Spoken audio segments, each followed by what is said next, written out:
I'm coming up only to hold you under, and coming up only to show you wrong. Why the fuck not? He is not staying the And to night. know Oh, you I don't. is hard. We wonder to know you all wrong. We wonder.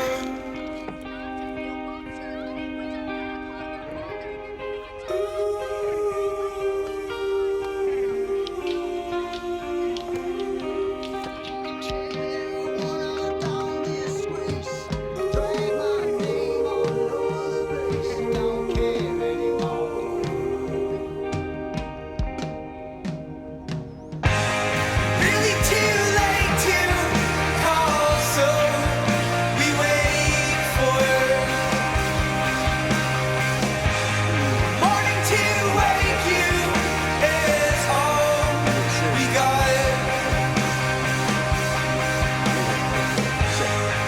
But to know me as hardly golden is to know me all wrong. They would. Everybody, see if there's something I can help you with. I see you doing well for yourself. At every occasion, I'll be ready for the funeral.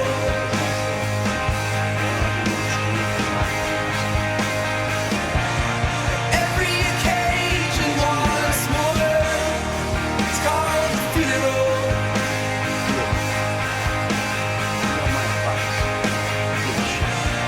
Every occasion, I'm ready for the funeral.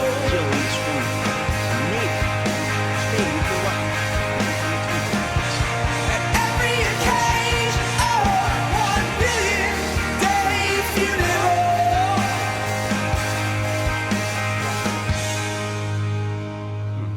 So what I saw the other day was like I'm when coming Puerta up briefly reanimates only himself and to terrorizes show everyone, right?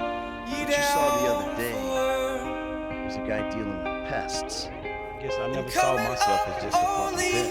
Well, to today's show lesson's all about you humility. wrong.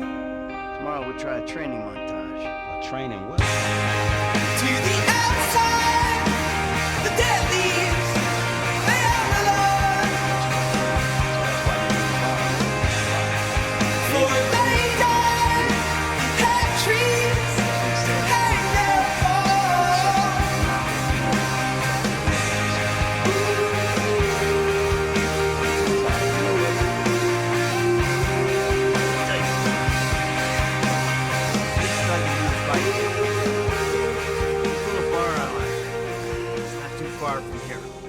Let's go. All right, man. I'm following you. We're taking my wife's car. Hey, Jim, I'm going for a drink. Shit, I'm not going down the Western Highway. It's stolen. What? The yacht's been stolen? I was trying to sell it. I didn't want it sold. I need money. They don't want to buy it. They just want to take it. Hiding in my head. You're insane. All right, I'm coming. For my boat.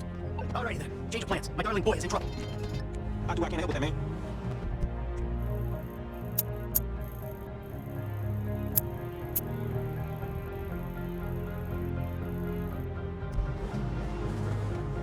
Lesson number 1. Don't ever have kids. Hey, man, look, if I had kids, I don't think no parents usually rise over. Had both privileges and don't. She motherfuckers be lucky to sit in the bathtub. Shit, things that desperate, huh? No, but no, shit, I was making a point. Apologize and self-deprecation. I know it well. Yeah, man, but she went a boat. Little shit's been hijacked. There's someone on Western Highway. Man, ain't you worried? About my boat? Yeah, I am. But you can always buy another boat. Get the light count that. Man, you can always get credit for one. Man, you go repo it? No, thank you. All right, I ain't your homie. I'm someone you want to impress. Wait, man, I thought you was retired. Why the fuck would I impress you? Step away, motherfucker. Because I can still teach you a thing or two. Maybe help you open the door to all the joys that boat-related parenting issues entail. Oh, there it is. That's my boat. You're both gonna fucking hurt, man. Yeah, but we'll catch him. You got a plane? Sure. Look at it close. You're the worst part. You're the phony church boy. You'll be fine. Then you're gonna be a piece of luck. I'll come. Yeah, man, fine. You're fucking fine. So you got everything, right? You said you wanna learn the old man. This is the old man. Oh, my God. Hey, don't lose it. Get him up, man. Hold on. I'm not gonna get him up. Don't slow down. I'm gonna get him up. Yeah, that's right. Good. Hey, don't lose it. Get him up, man. The radio's on the wheels, right? I'm not gonna get him up. Hey, look. I don't fuck it. Gosh. Yeah. Okay. What's up, Tom? Hey, look, hey,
You know, I've been in this game for 5 years.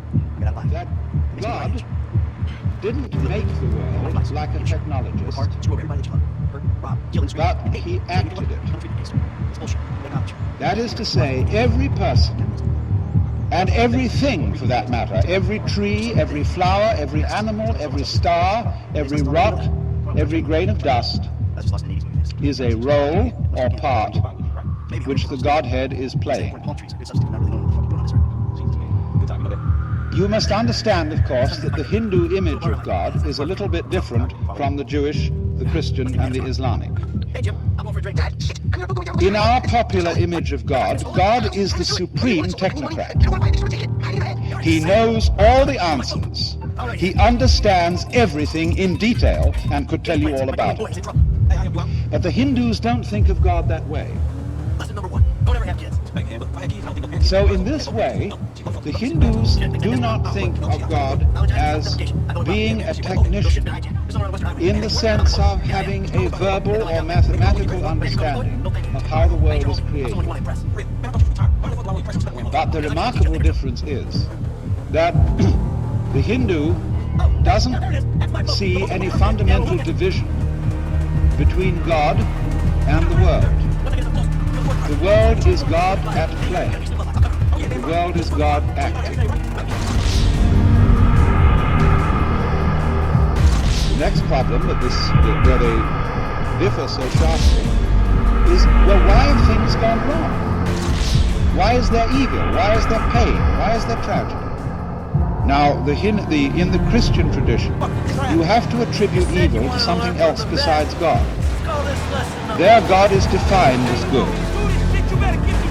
And he originally created the scheme of things without there being any evil in it. But there was a mysterious accident in which one of the angels, called Lucifer, didn't do what he was told.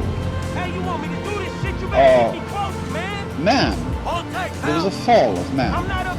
Man disobeyed. He went against the law of God. And from this point, evil was introduced into the scheme of things, and things began to go wrong, that is to say, against the will of the perfectly good Creator. Come on, kid. Come on, kid.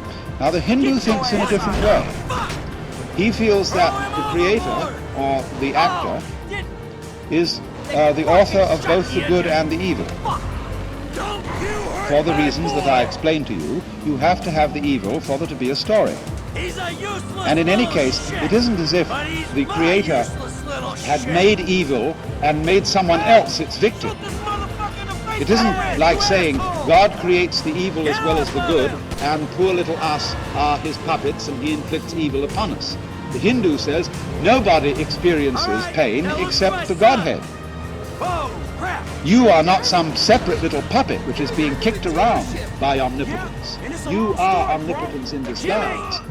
And so there is no victim of this. No helpless, defenseless, poor little thing. Even the baby with syphilis is the dreaming Godhead. Now, this makes people brought up in the West extremely uneasy, because it seems to undercut the foundations of moral behavior and say, well, if good and evil are created by God, isn't this a universe in which just anything goes? I mean, if I'm God in disguise, surely if I realize that, I can get away with murder. Well, think it through. Didn't I point out that in the game, as the Hindus analyze it, the evil part has 1/3 of the time, and the good part has 2/3? What sort of a game do you want, anyway? You will find out, you see, that all good games, games that are worth playing and that arouse our interest, are constructed like this. If you have the good and the evil equally balanced, the game is boring. Nothing happens. It's stalemate. The irresistible force meets the immovable object. On the other hand, if it's all good, and there's hardly any evil, maybe just a weeny little bit of a fly in the ointment, it also gets boring. Just in the same way, for example, supposing you knew the future and could control it perfectly, what would you do? You would say, let's shuffle the deck and have another deal. Because, for example, when great chess players sit down to a match, and it suddenly becomes apparent to both of them that white is going to mate in 16 moves and nothing can be done about it, they abandon the game and begin another. They don't want to know. There wouldn't be any hide in the game, any element of surprise if they did know the outcome. You don't get under me like right now. So, a game with good and evil equally balanced isn't a good game.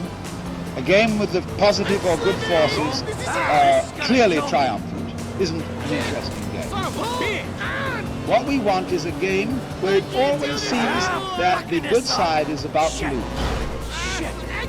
And really serious danger. Too close. But manages always to sneak out. You know how it is in serial stories when they get the hero at the end of an installment in some absolutely impossible position, where it seems that he's going to be run over by a train because he's tied with his girlfriend to the rails, and you know somehow in the next installment the author's going to get them out of a difficulty. I fucked up, okay? Only he I'm not mustn't going to do it lie. too That was obviously, because he really. won't go on reading the next I'm installment. going to lie. That was. So then what's necessary is a system in which the good side is always winning, but never is the winner. Where the evil side is always losing, but never is the loser. That's a very practical arrangement for a successful ongoing game which will keep everybody interested.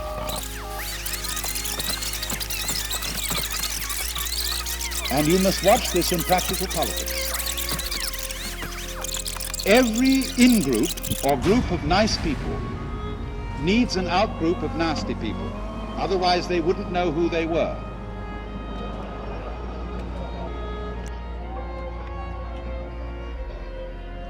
And you must recognize then that this out-group is your necessary enemy, whom you need. He keeps you on your toes. But you mustn't obliterate him. If you do, you're in a very dangerous state of affairs. So you have to love your enemies in this sense, regard them as highly necessary, and to be respected chivalrously. Consider drama. Here is a stage, and over the stage here is what we call the proscenium arch. And out there is the audience. Now you're supposed to be in the world of reality. So let's suppose this isn't a lecture tonight, but a show. And you come outside into the show, and you know you're real people, living in the real world, but you're going to see a play, which isn't real. There are actors coming on the stage, but behind the scenes here, they're real people like you. But so that you don't see them that way, they're going to put on their costumes and their makeup. And then they're going to come out in front here and pretend to various roles. But you know, you want to be half convinced that what they're doing on the stage is real. And the work of a great actor is to get you sitting on the edge of your chair in anxiety, or weeping, or roaring with laughter, because he's almost persuaded you that what is on the stage is really happening. That is the greatness of his art. Take the audience in. And of course, in the same way, the Hindu feels that the Godhead acts his part so well that he takes himself in completely. So that each one of you is the Godhead, wonderfully fooled by your own act. And although you won't admit it to yourself, because you mustn't admit it, that'd give the show away. And so the Hindus feel that behind the scene, that is to say, in reality, under the surface, you are all the actor. marvelously skilled in playing many parts, and in getting lost in the mazes of your own minds and the entanglements of your own affairs, as if this were the most urgent thing going. But behind the scenes, in the green room, you might say in the very back of your mind, in the very depths of your soul, you always have a very tiny sneaking suspicion that you might not be the you that you think you are.